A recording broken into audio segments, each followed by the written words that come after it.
we don't really have the full picture. Sure. What is it like growing up there? Is it as rough as they project? It can be. I'll give you an example.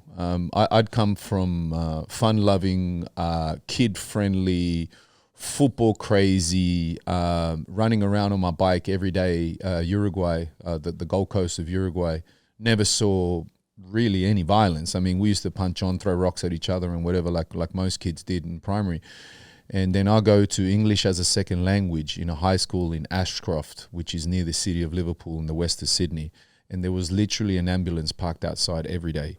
It was probably at the height of the heroin explosion in Australia. And there was, kids were carrying knives and things. But still not comparable to true ghettos around the world. Like I'm talking like developing nation ghettos. But there was and there still is high levels of violence in all those parts of the city. It still is, unemployment capital of the country, unfortunately.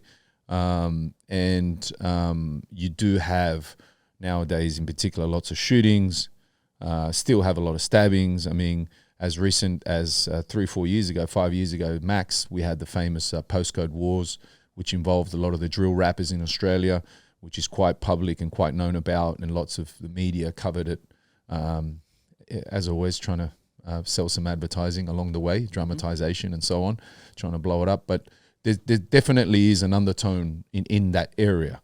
Generally, if you meet someone that's from that area, there's a perception of like, ooh, you're from Seatown, or, compared to the rest of the city.